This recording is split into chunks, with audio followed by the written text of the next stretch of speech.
Baiklah, saya awali dengan Assalamualaikum warahmatullahi wabarakatuh. Waalaikumsalam warahmatullahi wabarakatuh. Ya, perkenalkan ya, nama saya Nurul Supriyati.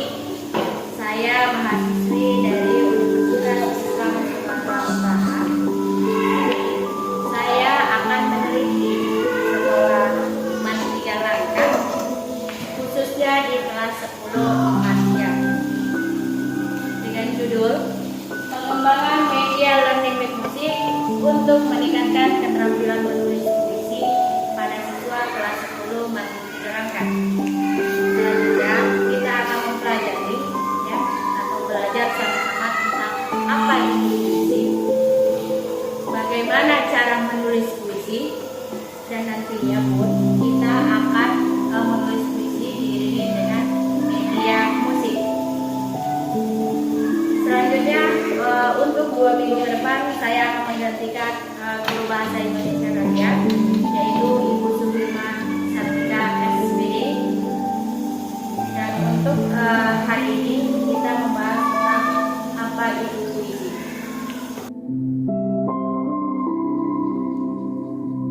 Oke, selanjutnya ya saya akan mengabsensi kalian terlebih dahulu ya.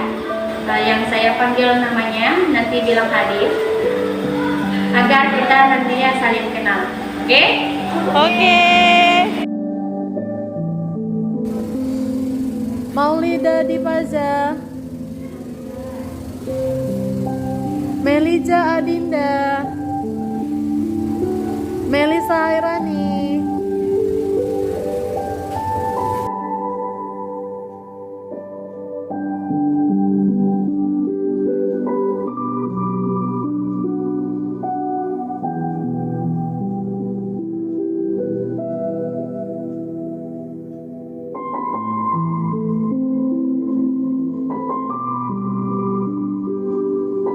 Kita lanjut ya.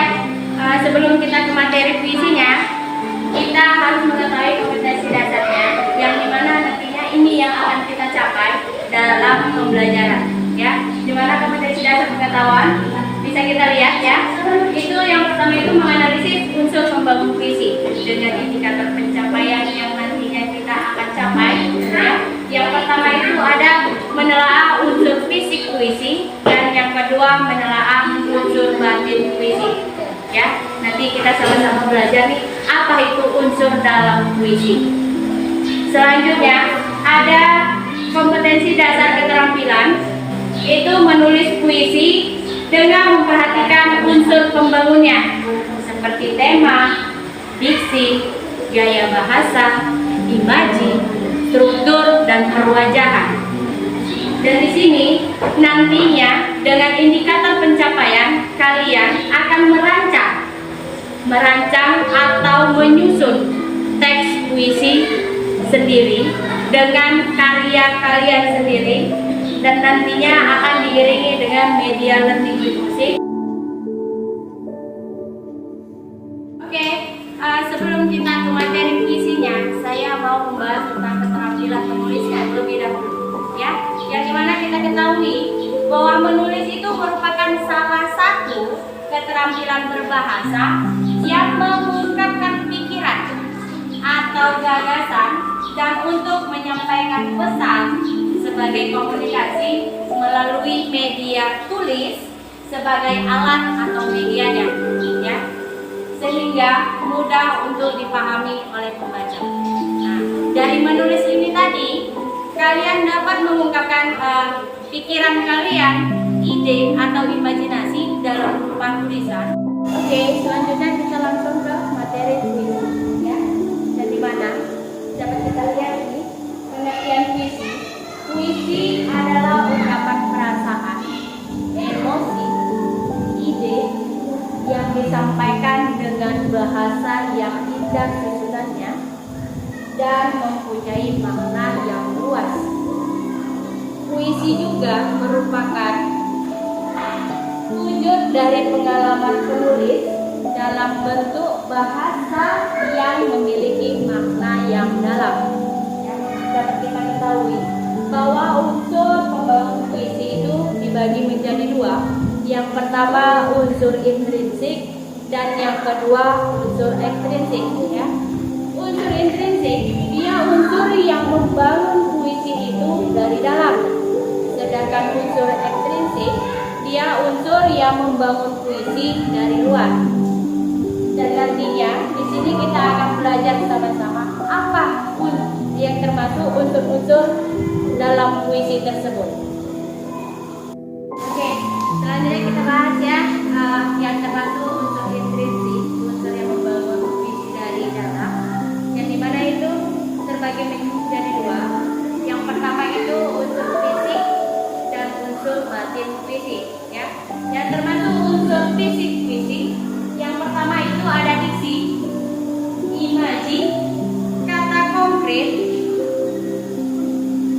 bahasa kiasan atau pemajas, rima, dan perwajahan atau tipografi. Yang termasuk unsur batin puisi itu ada tema, rasa, nada, dan amanat. Yang termasuk unsur intrinsik adalah sebagai berikut. Yang pertama itu ada diksi. Diksi merupakan bagian dari pemilihan kata-kata yang digunakan oleh penyair dalam puisinya. Puisi adalah bentuk karya sastra yang padat dengan sedikit kata-kata, sehingga diksi atau pemilihan kata menjadi sangat penting dan krusial bagi nilai estetika puisi. Dalam diksi ini merupakan pemilihan kata dalam diksi yang digunakan penulis untuk memberikan makna yang diinginkan oleh penulis. Oke, selanjutnya itu yang kedua ada imaji. Ya, imaji dengan imaji itu sama. Yang dimana imaji adalah unsur pembangun puisi dari dalam yang melibatkan penggunaan indera manusia. Ya, dalam buku itu terdapat beberapa jenis imaji. Yang pertama itu imaji visual atau penglihatan, ya, imaji auditif atau pendengaran, dan imaji taktil atau perasaan. Jadi dalam imaji ini, dalam puisi, imaji ini sangat peka, ya, dengan melibatkan penggunaan indera manusia, ya, baik itu pendengaran, penglihatan, serta perasaan. Yang ketiga yaitu kata konkret, ya, yang dimana kata konkret itu adalah kata-kata yang ditangkap dengan indera. Melalui kata konkret ini, penyair ingin menggambarkan sesuatu secara konkret, ya, agar pembaca dapat membangkitkan imajinasi atau menggambarkan dengan jelas keadaan atau situasi yang ada pada cerita tersebut.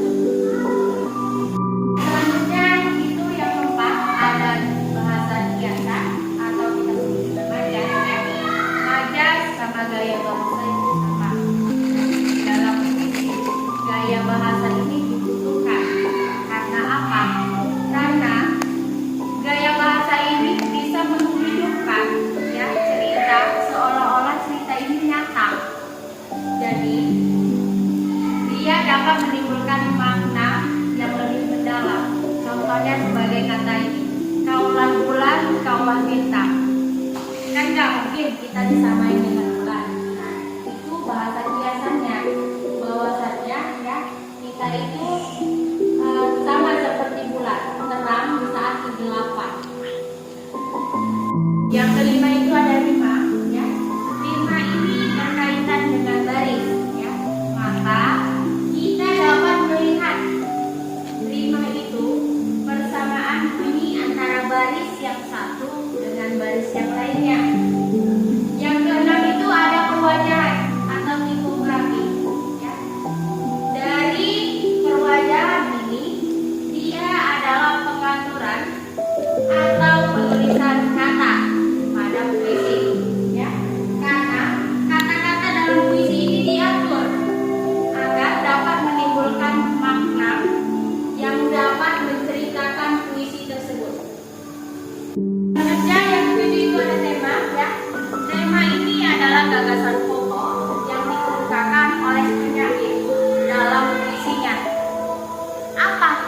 dalam puisi tersebut.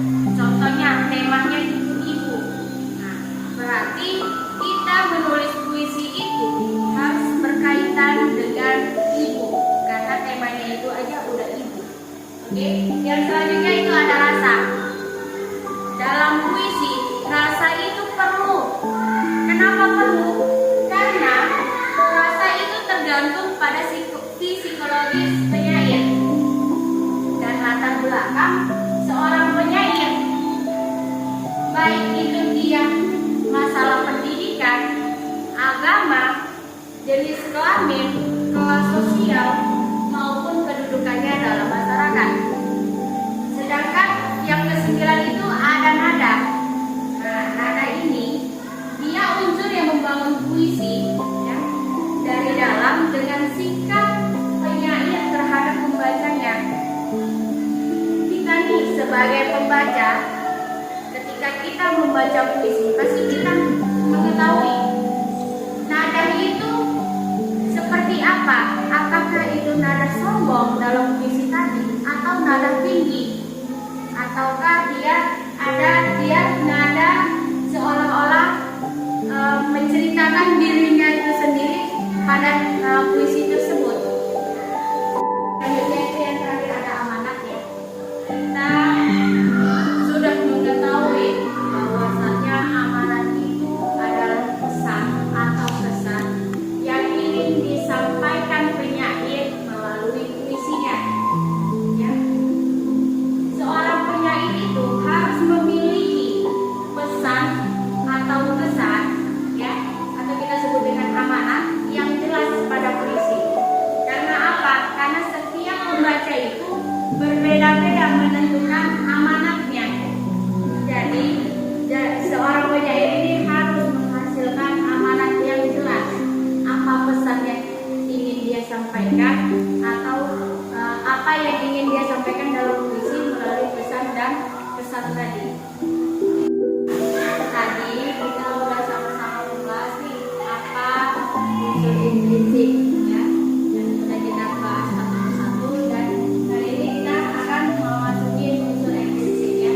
Unsur intrinsik ini adalah unsur yang membangun puisi dari luar ya. Itu terbagi menjadi 3. Yang pertama itu ada unsur biografi, yang kedua unsur nilai, yang ketiga unsur masyarakat ya. Yang dimana unsur biografi ini adalah latar belakang penyair ya, karena latar belakang penyair ini sangat mendukung agar terbuatnya puisi tersebut. Sedangkan unsur nilai itu dalam puisi, nilai-nilai apa yang terkandung. Contohnya ada nilai ekonomi, politik, dan nilai agama. Nah, dalam situ nanti akan digambarkan nilai apa yang terkandung. Yang terakhir itu ada unsur masyarakat ya, yang dimana yang dimaksud dengan unsur masyarakat ini adalah kondisi dan situasi agar puisi ini terbuat, atau kita membuat puisi ini melihat kondisi dengan situasi yang akan kita gambarkan dalam puisi tersebut. Tadi kita udah bahas unsur intrinsik dan unsur ekstrinsik.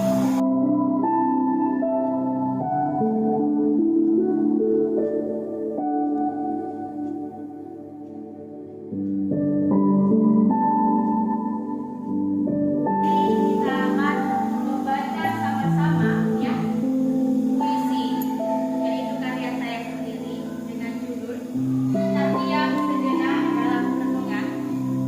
Saya kasih waktu kalian untuk membaca ya selama 10 menit, dan nantinya saya akan memberikan soal. Sampai di sini ada yang ingin dipertanyakan tentang materi yang sudah kita bahas? Sedang kalian baca. Paham? Paham.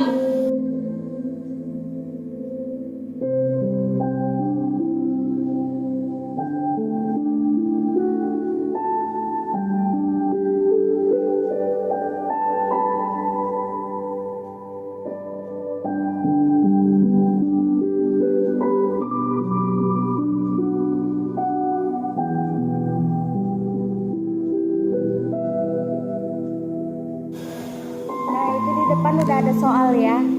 Kalian kerjakan ya. Kalau jika udah selesai, kalian kumpulkan di meja saya.